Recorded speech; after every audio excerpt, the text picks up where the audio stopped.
Hi children, welcome back to the next session, the third part of lithosphere.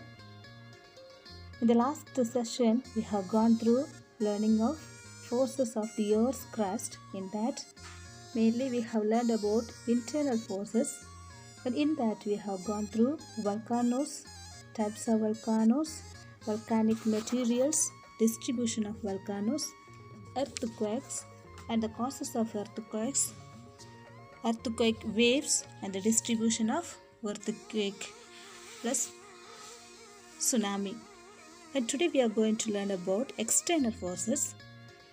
External forces are wind, heat, cold and glaciers alter the surface of the earth. The results of weathering and erosion change the way humans interact with their environment. External forces are the natural forces that modify the surface of the earth. The important forces are temperature, wind, rainfall, snowfall, river, glacier, etc. These forces act on the surface of the earth and constantly change its features. External forces are forces caused by external agent outside or the system. Internal forces are the forces exchanged by the objects in the system. To determine what parts should be considered external and internal, mechanical system should be clearly defined.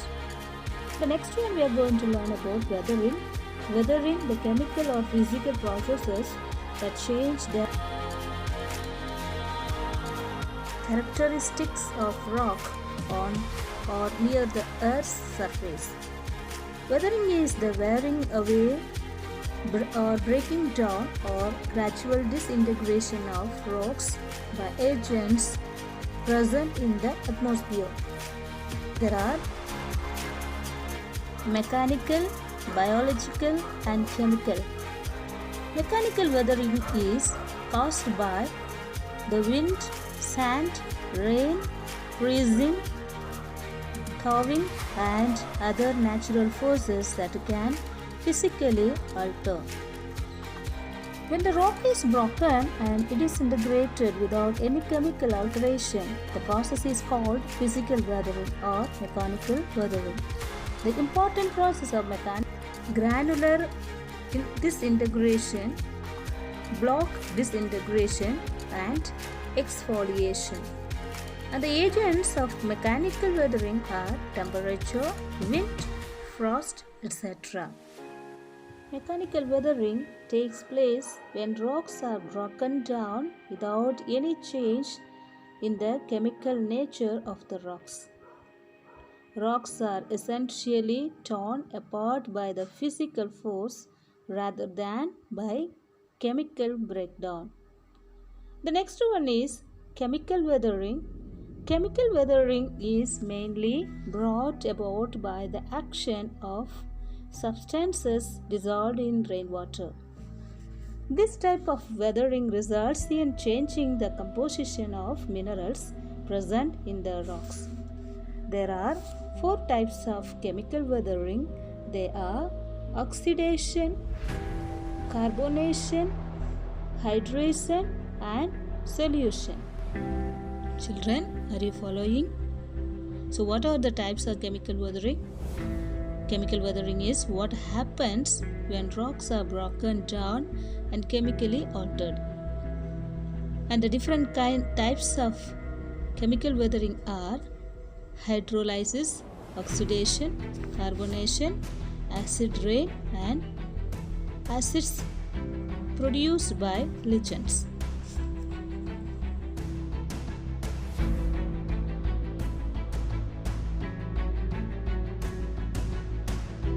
So chemical weathering caused by chemical reactions rather than by mechanical process.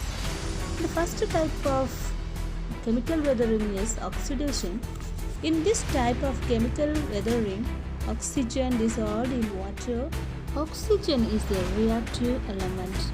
It reacts with rocks through a process called oxidation. One example of this type of weathering is rust formation, which occurs when oxygen reacts with iron to form an oxide. Rust changes the color of the rocks, plus iron oxide is much more fragile than iron. So the weathered region becomes more susceptible to breakage. The next one is carbonation. When the rainwater falls on limestone rocks, the calcium carbonate present in the rocks absorbs carbon dioxide from rainwater and becomes calcium bicarbonate. The third one is hydration. Hydration is the process by which some minerals in crystalline form absorb water and become a powdery mass. Feldspar is a common rock forming crystalline minerals. The last one is solution. When the rain falls on the surface of the land, rainwater dissolves soluble minerals present in the rocks. The next one is what is biological weathering. Biological weathering is caused by plants and animals. Plants and animals release acid forming chemicals that cause weathering and also contribute to the breaking down of rocks and landforms. Living organisms like plants, animals and human beings play a role in one way or another in weathering of rocks. And this type of weathering includes both physical and chemical weathering. Plants, that growth and expansion of roots. The second one is animals, burrowing animals, earthworms, rabbits, rats, etc. The third one is human beings, mining, quarrying, construction, works. Children, are you following the class? Now tell me, what is biological weathering? Biological weathering also means organic weathering. It is the disintegration of rocks as a result of the action by living organisms. Plants and animals have a significant effect on the rocks as they penetrate or burrow into the soil respectively. Biological weathering can work hand in hand with physical weathering by weakening rock or exposing it to the forest of physical or chemical weathering. Next we are going to learn about denudation. Denudation is the action of changing landscape or changing the surface of the earth by various natural agents such as rivers, glaciers, underground water, wind, sea waves, etc. The work of these natural agents are erosion, transportation and deposition. These processes produce distinct relief features. In geology, denudation involves the process that causes the wearing away of the Earth's surface by moving water, by ice, by wind and by waves, leading to a reduction in elevation and in relief of landforms and of landscapes. The next one we are going to learn about river. A mass of fresh water flowing from a source to mouth along a definite course is called river. The river is the most prominent agent of denudation. The place where a river takes its birth is called source, and mouth is the point where it meets sea or ocean. Tributaries are the feeders or small streams which supply water to river along its course. The point where a tributary joins the main river called confluence. The course of the river from its source to mouth is divided into 3 stages. These stages are upper course, middle course. So children, you must remember that all rivers flow downhill. We can find 3 different courses in a river, that are upper, middle and lower course. Upper course, usually rivers are born in mountains. Vertical erosion is most common due to steep slopes leading to deepening of valleys, resulting in the formation of gorges, canyons, V-shaped valleys, waterfalls that are Angel Falls, Niagara Falls and Jog Falls, which is in Karnataka. The second one, middle course, is the river path has a moderate slope and velocity is less than that in the upper course. The volume of water increases when many tributaries join in the main river. The main work of the river is in this stage is transportation of sediments and little deposition. The important landforms in this stage are alluvial fans, meanders. And the third stage is lower course. In this stage, the slope of the river course is very minimum. The volume of river water is more and deposition is the main work of the river.